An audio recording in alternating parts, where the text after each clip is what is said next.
It's Bible Club, it's Bible Club, it's Bible Club in our town. There's singing, there's laughing, let's get the word around. We're all excited, and we are all delighted. It's Bible Club, Bible Club, Bible Club, Bible Club, Bible Club in our town. So, we have been talking for the last 3 weeks. We've had kind of a theme of death, right? We don't like to think about death, but it is something that happens to every single person in the world, right? We talked about this 3 weeks ago. Can you remember why it is that everybody in the world will die someday? Who was the one who did something that made it so that everybody in the world will someday die? Do you remember way back in the very beginning? Jesus made all that for sometimes when you get old or die, you will go up to heaven or hell. Jesus made it so that if we believe on Him and turn from our sin, we don't have to die and go to hell. When we die, we can go to heaven. But everybody is going to have to die. And why does death happen to every single person? Does anyone remember? Adam and Eve ate the fruit. They would have lived forever, but they sinned. And in the day that they sinned, they began to die, and everybody who was born after them is going to die. And so that's why our lessons say death, the wages of sin. Death comes to every single person because every single person is a sinner, right? And so the first week we talked about Korah and how rebellious he was. He challenged Moses, and what happened to him because of his rebellion and his sin. There's a help in this picture here. You remember what happened to Korah because of his rebellion and sin? A strange thing happened. He what? The earth opened up and swallowed him and his tent. And then we talked about, oh yes, we talked about how they complained again, and certain things came into the camp and started biting them.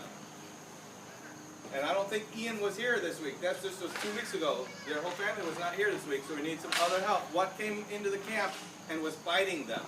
Aaron, do you remember? Snakes.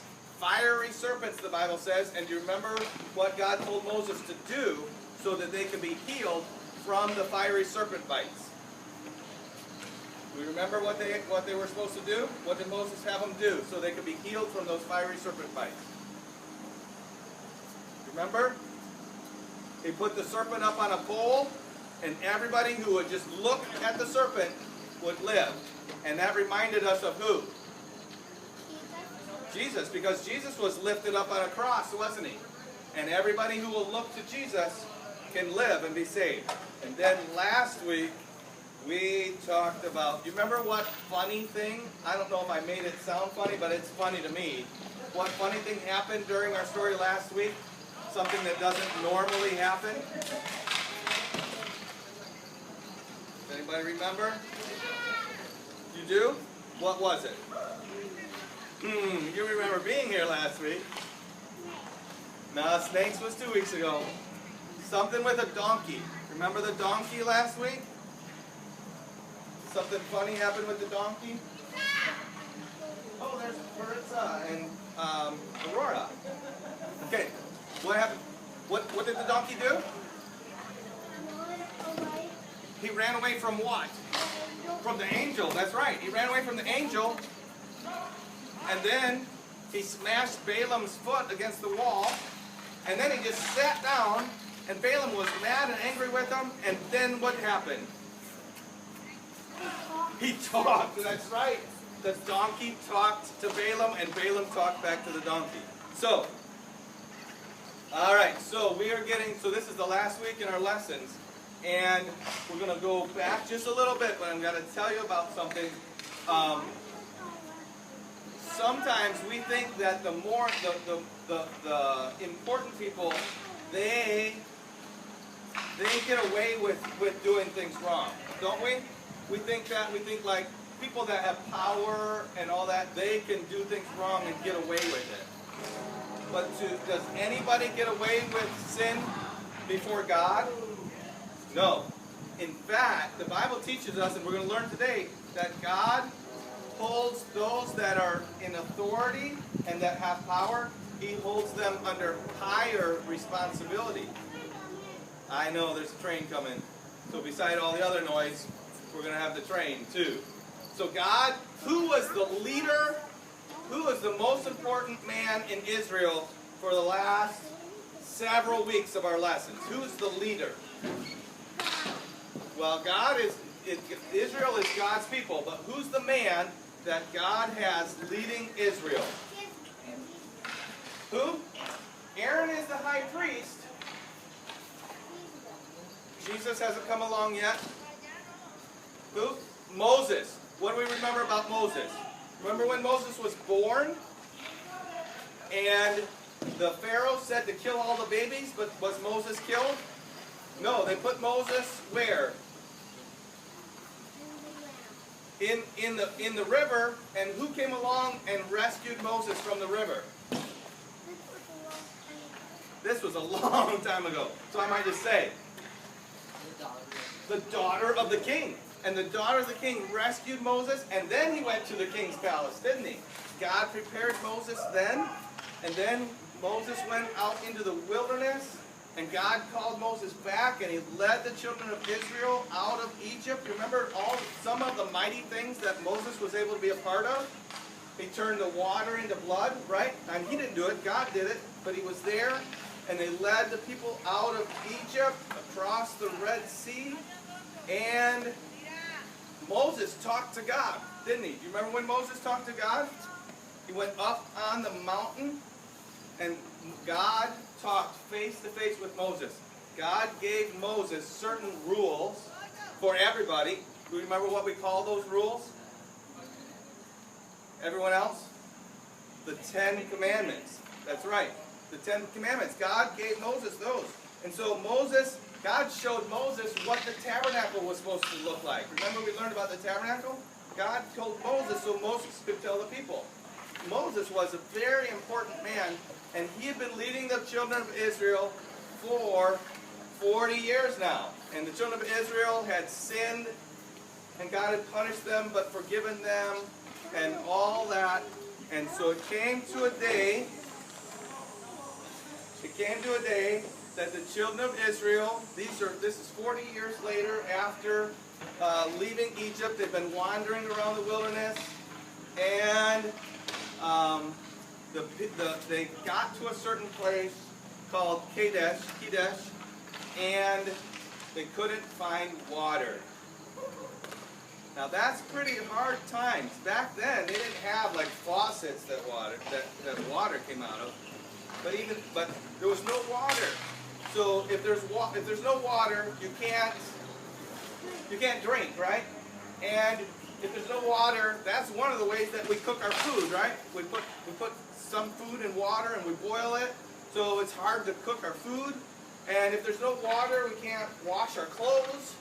We can't wash ourselves. Maybe we cut ourselves on a rock and there's no water. Not having water is a big problem. But have the children of Israel ever not had water before? No? You don't remember when they didn't have water before? I remember when they didn't have water before. You remember what God had Moses do when they didn't have water?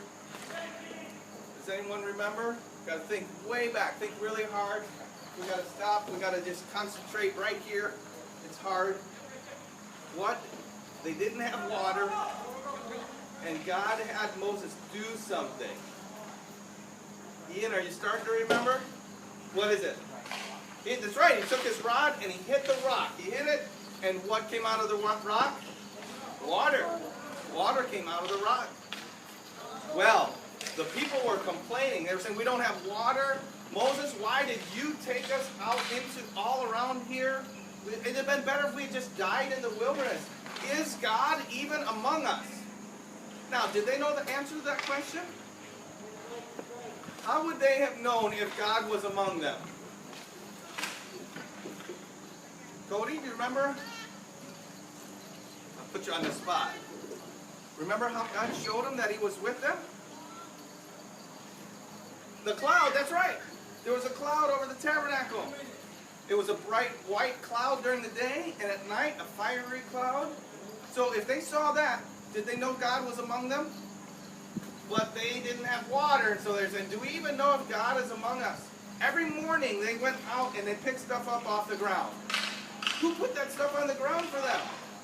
God did. But they didn't have water. And so they said, we don't even know if God is among us. And so what do you think Moses did?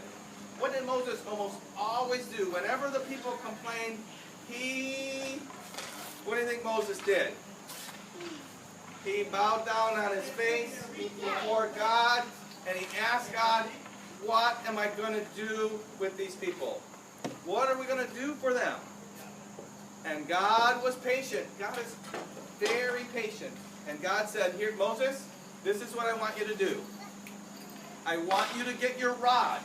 Oh, what is he going to do, you think? He says, I want you to get your rod, and I want you to take the leaders of the people, come over, hi, and go in front of that rock over there, and I want you to speak to the rock. Ooh, that's different, isn't it? The time before, he hit the rock. Now, did it make sense to speak to the rock and water will come out of it? Not really. There's just like talking to concrete. Water, come out. Would water come out for me? No. But God said to do it. Just like if I took a piece of wood and hit the ground, would water come out? No, but God had done it before, hadn't he? So, God said, Moses, bring the people before to this rock, and then speak to the rock, and I will send water. So Moses got all the people there, got the leaders of the people there, and he said, you bunch of rebels. He was angry with the people. You bunch of rebels, do we have to just bring water out of this rock? And he took his stick and he hit the rock, and he hit it again, and water came out of the rock. Now what just happened? Water came out of the rock. He hit it and water came out of the rock. But what did Moses just do? He prayed. He prayed, but after he prayed and he got the people in front of him, what did he do? He got angry, right? Yes. Is it right to be angry and to lose our temper? No. No. No. So that's a sin, right? And then he said, do we have to get water out? He was kind of acting like he was the one that got water out of the rock, wasn't he? Who gets the water out of the rock? God. But he took the glory, he took the honor on himself. That's number 2. And then, the easiest thing to see is God told him to do what? God told him to do what? God told him to talk to the rock, right? To speak to the rock. And what did Moses do? Go to rock. He didn't. What did he do? Break the rock. He hit it. He hit it with the. So did Moses obey or disobey God? He obeyed. He disobeyed God. But he's a leader. Is that okay if the leader disobeys God? No. No. No, it's not. And God was angry with Moses. And God came to Moses and said, you took my honor away from me, and you took it for yourself. And you disobeyed me, and you struck the rock. You hit the rock instead of speaking to the rock. And now you are going to have to die here in the wilderness, and you will not be able to go with the people into the land of Israel. And that really bothered Moses. He should have just talked to the rock and water. He should have, but he didn't. He sinned. And God said, because you sinned, you will not be able to bring the people of it, my people, the people that you've been leading, into the promised land.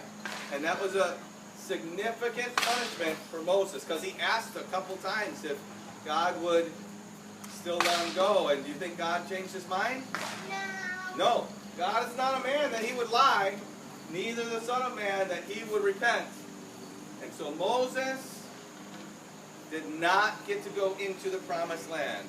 A little bit later, God said to Moses, it's time for Aaron to die. Because Aaron was even older than Moses. Moses was 120 years old. None of us are going to live that long. And so God said, take Moses and Eleazar, take them up into the mountain. And Moses and Aaron and Eleazar went up in the mountain, and God took Aaron's very beautiful high priest garments. Moses took those high priest garments and put them on Eleazar, and Eleazar came down. Moses died there, and they mourned for him for 30 days. But Eleazar began to be the high priest. And we're not going to go into it, but you remember some of the things that only the high priest could do? Now Eleazar did that. And Moses was thinking, well, if I'm not going to go into the promised land, that means somebody else is going to have to take them into the promised land. And he said to God, Moses said, God, please give the children of Israel a leader so that will lead them to follow you. And God said to Moses, get Joshua. Do you remember what Joshua did? Chloe, do you remember something Joshua did? You shook your head. About 4 weeks ago, we talked about 12 people that went into the land of Canaan. 10 were bad, and 2 were good. Remember the names of those 2 good spies? One was Joshua, and the other was Caleb. Joshua and Caleb. God said, get Joshua, and in front of everybody, I want you to charge him. I want you to give him instructions, and I want you to give him your responsibility, so the children of Israel will know that Joshua will be their leader. Now, God has just a few more things that he wants Moses to do that we're going to learn about in the next few weeks. But soon after this, we're going to tell you ahead that he died, and then we're going to tell you this last speech to everybody. But soon after this, God told Moses, okay, it's time for you to go to come to heaven, and you won't go into the promised land. And Moses was like, I can't go in the promised land. God said, no, you can't. But you can go up on this mountain. And God had Moses go up on a high mountain, and he said, I will show you the land that you could have gone into. And God showed him what a beautiful and wonderful land he had prepared for all of his people, the children of Israel. And then the Bible says that Moses died, and God buried him in a valley, and nobody knows where his grave is.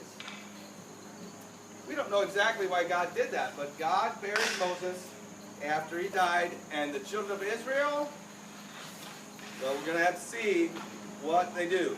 Next week we'll start learning about Moses' last speech to them. But Moses didn't go into the promised land. Why? Why wasn't Moses allowed to go into the promised land? Because he sinned, right? Every single person sins, and every single person must pay the penalty for their sin. There's only one way not to pay the penalty for our sin, and that is to believe on Jesus, because Jesus has already paid the penalty for our sin. So we should try to remember these things and be careful that we always obey. God has given us his rules. How can we know what God's rules are? Where are God's rules?